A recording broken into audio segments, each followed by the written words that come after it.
You know what they're up to now, that bunch of crooks in government. They're only contemplating proposals. Not just proposals, but we can see they're contemplating proposals to jail and or fine people for non-compliance with net zero regulations. Myself included, a lot of us have been saying for the longest time, don't accept a smart meter for your electricity. We, like everyone else, you get these barrages of phone calls and text messages saying that they're in our area and that it's of the highest importance that we get a smart meter, as though it's for our good. I love it. When we've been saying all along, it's so that you can get switched off at the source. They don't actually have to go through the motions of coming to your house and gaining access and cutting you off. They can just turn your power off. If they decide that electricity is in short supply and they would rather send it here, there or wherever, they can cut your electricity supply off with the flick of a switch. Don't get a smart meter. Basically, what it boils down to is that if they decide in the future that you've been, I don't know, taking too many showers, or you're not recycling hard enough, or you've persisted with a gas boiler, they're contemplating using prison, a year in jail and £15,000 worth of fines to bully people. So that's on the cards. Net zero is based on lies and fraud. There's not, and there never has been, scientific consensus around the climate crisis, in inverted commas, global warming, climate change, whatever you want to call it. There is no scientific consensus. There really never should be consensus around science, given that it should be a conversation without end. And there are thousands of scientists, Nobel laureates among them, saying that, you know, we've been fed a crock at the moment. So, and so that's number one. And then that most pointless, that emptiest, that most hollow, utterly devoid of a thought of his own, far less a principle, that waste of a skin that is Keir Starmer, is pushing out on social media little films, all backlit and pretty, declaring that his sham, fraudulent, so-called Labour Party stands ready to fix Britain. Fix Britain? Yeah, like some folk fix a dog by cutting its balls off. That's fixed. We are looking on at crime syndicates. Maybe it's just one. Maybe it's rival crime families, but it's criminal. And we're standing by while those in power and those waiting in the wings of power encourage each other to think that they might legislate to make legal more of their theft and corruption. You know, so I refer you back there to the notion that they might imprison and fine people for not being net zero enough fast enough. If a crime family secures control of the levers of power and makes legal its protection racket, then the victims of that racket are duty bound to throw off the yoke and drive the criminals out of town. That's a fact. People ask me all the time, usually in comments on material that goes out on YouTube and whatever, but I get comments all the time about what's the answer, what's to be done, how do we fix it? Well, one thing I'm sure of is that it really is no use, it's worse than useless to wait for someone to come and save us. One of the most basic lessons that I have learned these 3 years past, if you await and then celebrate the arrival of a seeming hero, an apparent hero, then you already have your mouth open, ready to swallow the hook. And the barb will catch in your throat and away you'll go again, reeled in. You know, the solution to the problem, the escape from the maze, the relief from believing that all there is, which is what we're told, is that you have to choose between one of two doors every 4 years. What matters is seeing beyond that to the truth, however uncomfortable, that the answer is you. And people talk to me about fixing things from within the world of politics. Some bold souls even suggest that I should stand for office. But you can't join them in the sewer in the hope of getting clean. You get in the sewer, which is politics, and to survive and thrive, you have to become another sewer rat. And the worst of it is, if you get in the sewer and you spend long enough there, you don't even smell the filth anymore. So you forget you're in a sewer. So no one is coming to the rescue, no cavalry. And again, as I said at the top of this, that people tend to think that because I say things like this that I'm only bleak and pessimistic, but I'm not. You have to face the facts sometimes, however uncomfortable and revealing they are. And here's one of them. No Elon Musk, no Keir Starmer, no Rishi Sunak, no Donald Trump, no Kennedy, nobody, none of them. No one is coming to save us in any way that matters. Saving a mess this big and foul is beyond any one person. It's beyond any one party. Even if there was a political party that was well intentioned, which none of them are, because access to money and power corrupts them all. That's another fact.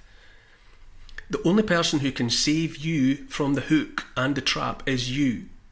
You have to be your own hero. And here's why that works, because once you accept the role of being your own saviour, then you can see would-be leaders for what they are, which is nothing more and nothing less than other flawed, and I suppose you might say vulnerable individuals. There are no heroes like in the movies and the fairy tales. It's increasingly obvious to me that people who claim they can fix your world, my world, the whole world, are usually on the run from their own world. It's because they come from the chaos, or at least the imperfection, of their own world, stuff they can't or won't deal with in their own lives, that they try and distract themselves and everyone else with the idea they can fix everyone and everything else. I'm here to tell you they can't. They can't sort themselves, and on account of that, they're certainly not going to save you or me. And accepting that is, well, it's not the solution to the world's ills, but it's the foundation upon which might be built something better, which is to say a community made of individuals who accept that responsibility, and that having done so, have all they need. I would draw the analogy at the moment of someone dangerously overweight, someone morbidly obese. The West is there now, addicted, full stop, addicted to the cheap, tasty, sugary pap that we've been being force-fed like captive geese readied for harvesting foie gras. The truth that most don't want to hear is that any fix for the mess we're in is going to hurt a lot. It's almost unthinkable what has to be gone through. It will involve changing everything. It will involve feeling hungry, you might say. It will involve working till it hurts and working again. There's no other way. If you believe another pill or a jab will save you the effort, which is to say if you think voting for some or other of the same old crooks is the answer, then frankly you deserve all you've got coming. And I'll tell you something else. Those crooks should no longer be in the picture. They should never be in any picture again.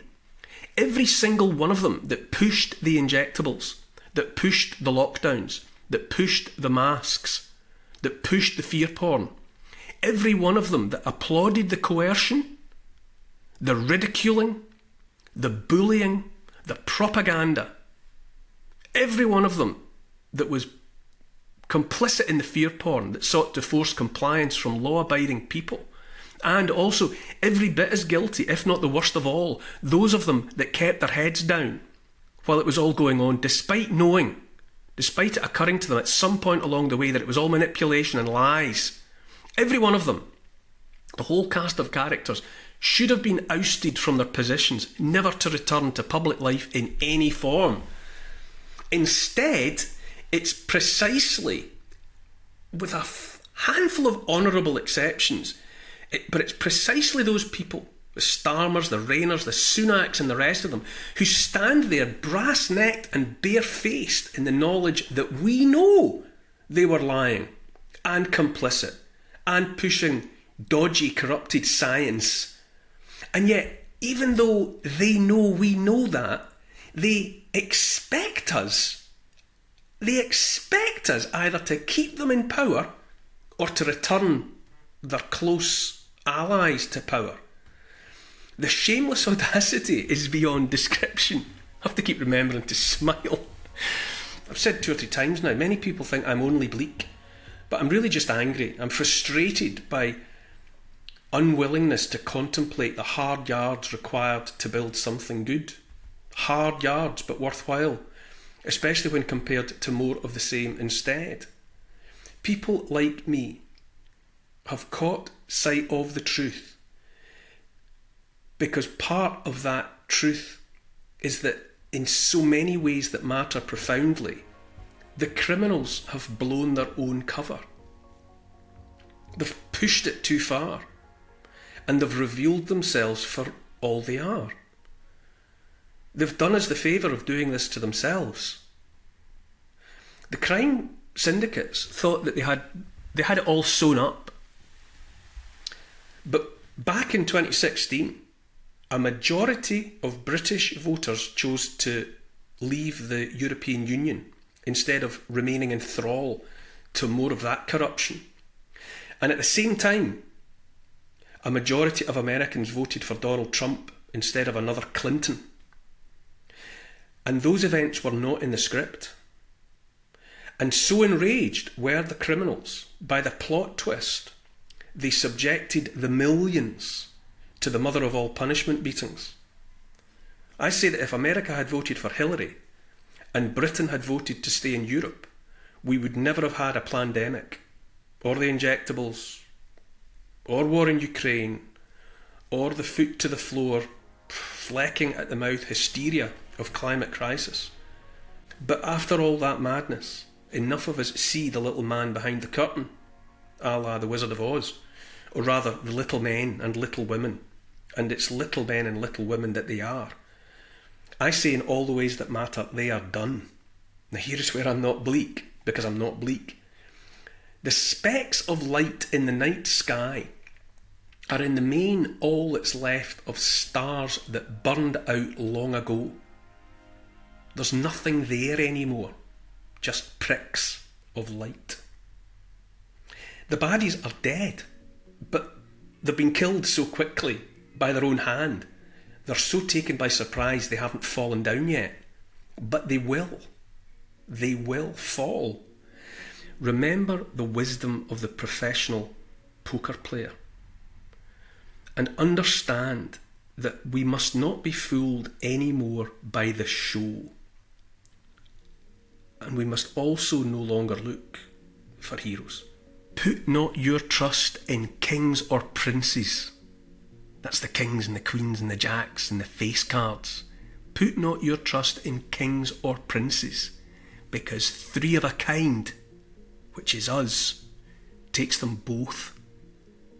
They are bluffing, and we've got them.